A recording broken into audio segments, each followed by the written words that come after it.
And girls, happy Thursday. I have my sports team wear on. I got my Mets shirt.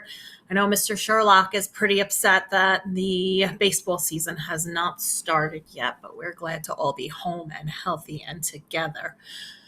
Okay, what sports team shirts are you wearing today?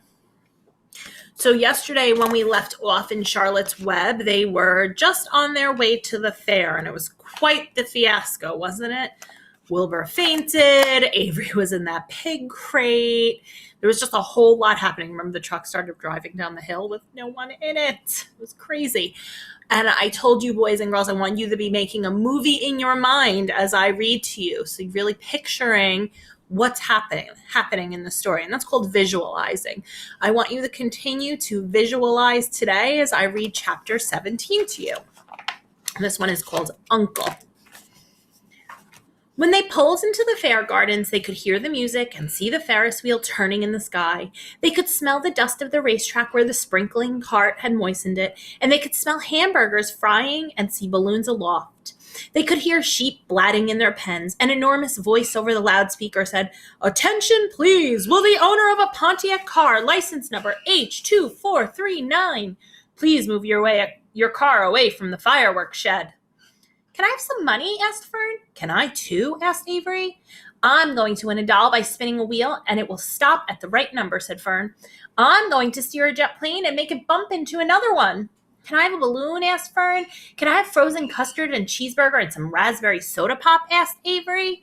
Are you picturing all this in your head, all the different things they have at the fair? "You children be quiet while we get the pig unloaded," said Mrs. Arable. "Let the children go off by themselves," suggested Mr. Arable. "The fair only comes once a year." Mr. Arable gave Fern 2 quarters and 2 dimes. What does that equal? We've been working on money this week. 2 quarters and 2 dimes. So 2 quarters is, first one's 25 cents, 50 cents, and then 2 dimes. You know what a dime is worth? 10 cents, right? So if they're at 50 and 10 more makes 60 cents.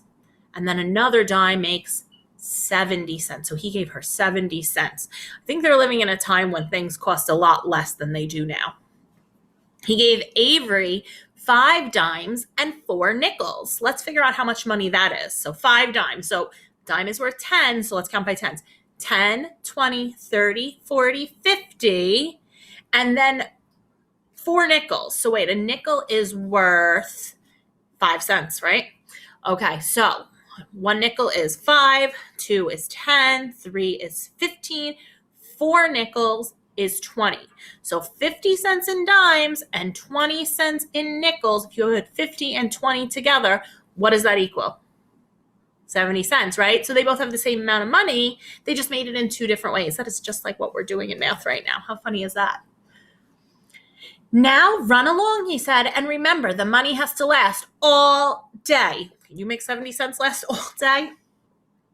Don't spend it all in the first few minutes, and be back here at the truck at noontime so we can all have lunch together. And don't eat a lot of stuff that's going to make you sick to your stomachs. "And if you go on those swings," said Mrs. Arable, "you hang on tight. You hang on very tight. You hear me? And don't get lost," said Mrs. Zuckerman. "And don't get dirty. Don't get overheat," said their mother. "Watch out for pickpockets," cautioned their father. "And don't cross the racetrack when the horses are coming," cried Mrs. Zuckerman. The children grabbed each other hand by hand and danced off into the direction of the merry-go-round, toward the wonderful music and the wonderful adventure and the wonderful excitement, into the wonderful Midway, where there would be no parents to guard them and guide them, and where they could be happy and free and do as they pleased. Mrs. Arable stood quietly and watched them go. Then she sighed. Then she blew her nose. "Do you really think it's all right?" she asked. "Well, they've got to grow up sometime," said Mr. Arable, "and a fair is a good place to start, I guess." And here's a picture of Fern and Avery heading off to the fair. Is that kind of what you pictured it looked like? It looks like a carnival, right? While Wilbur was being unloaded and taken out of his crate and into his new pig pen, crowds gathered to watch. They stared at the sign, "Zuckerman's famous pig." Wilbur stared back and tried to look extra good. He was pleased with his new home. The pen was grassy, and it was shaded from the sun by a shed roof. Charlotte, watching her chance, scrambled out of the crate and climbed a post to the underside of the roof. Nobody noticed her. Templeton, not wishing to come out in broad daylight, stayed quietly under the straw at the bottom of the crate. Mr. Zuckerman poured some milk into Wilbur's trough, pitched clean straw into his pen, then he and Mrs. Zuckerman and the Arables walked away toward the cattle barn to look at the purebred cows and to see the sights. Mr. Zuckerman particularly wanted to look at tractors. Mrs. Zuckerman wanted to see a deep freeze. Lurvy wandered off by himself, hoping to meet friends and have some fun on the midway. So it's a little bit different than a carnival, right? They have tractors, there's animals there. Mrs. Zuckerman wants to see that deep freeze, like a freezer shed that they might keep outside. As soon as the people were gone, Charlotte spoke to Wilbur. "It's a good thing you can't see what I see," she said. "What do you see?" asked Wilbur. "There's a pig in the next pen, and he's enormous. I'm afraid he's much bigger than you are." "Maybe he's older than I am and has had more time to grow," suggested Wilbur. Tears began to come to his eyes. "I'll drop down and have a closer look," Charlotte said. Then she crawled along a beam till she was directly over the pen. She let herself down on a drag line until she hung in the air just in front of the big pig's snout. Can you picture this? "May I have your name?" she asked politely. The pig stared at her. "No name," he said in a hearty voice. "Just call me Uncle." "Very well, Uncle," replied Charlotte. "What is the date of your birth? Are you a spring pig?" "Sure, I'm a spring pig," replied Uncle. "What do you think I was? A spring chicken? Ha ha, that's a good one, eh, sister?" "Mildly funny," said Charlotte. "I've heard funnier ones, though. Glad to have met you, and now I must be going." She ascended lowly and returned to Wilbur's pen. "He claims he's a spring pig," reported Charlotte, "and perhaps he is. One thing is certain, he has a most unattractive personality. He is too familiar, too noisy, and he cracks weak jokes. Also, he's not anywhere near as clean as you, nor as pleasant. I took quite a dislike to him in our brief interview. He's going to be hard to beat, though, Wilbur, on account of his size and weight. But with me helping you, it can be done." "When are you going to spin a web?" asked Wilbur. "This afternoon, late, if I'm not too tired," said Charlotte. And here's Uncle. He is a big pig. And look, there's Sydney. Where is she? There she is. Sid, say hi. Hi. The least things tires me these days. I don't seem to have the energy I once had. My age, I guess. Wilbur looked at his friend. She looked rather swollen and seemed listless. "I'm very awfully sorry to hear that you're feeling poorly, Charlotte," he said. "Perhaps if you spin a web and catch a couple flies, you'll feel better." "Perhaps," she said wearily, "but I feel like the end of a long day, clinging upside down to the ceiling." She settled down for a nap, leaving Wilbur very much worried.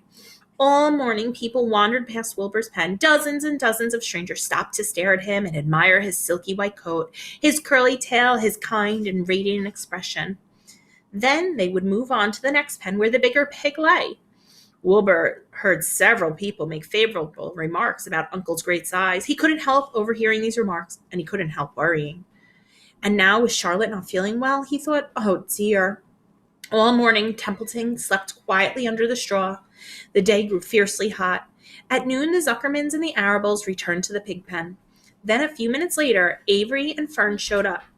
Fern had a monkey doll in her arms and was eating Cracker Jack. Avery had a balloon tied to his ear and was chewing a candied apple. The children were hot and dirty. "Isn't it hot?" said Mrs. Zuckerman. "It's terribly hot," said Mrs. Arable, fanning herself with an advertisement of a deep freeze. One by one, they climbed into the truck and opened lunchboxes. The sun beat down on everything. Nobody seemed hungry. "When are the judges going to decide about Wilbur?" asked Mrs. Zuckerman. "Not till tomorrow," said Mr. Zuckerman. Lurvy appeared carrying an Indian blanket that he had won. "That's just what we need," said Avery. "A blanket." "Of course it is," replied Lurvy, and he spread the blanket across the sideboards of the truck so that it was like a little tent. The children sat in the shade under the blanket and felt better. After lunch, they stretched out and fell asleep. What do you boys and girls think about Uncle? Do you think he might beat Wilbur because he's bigger? I hope not. Let's find out what happens tomorrow. Bye.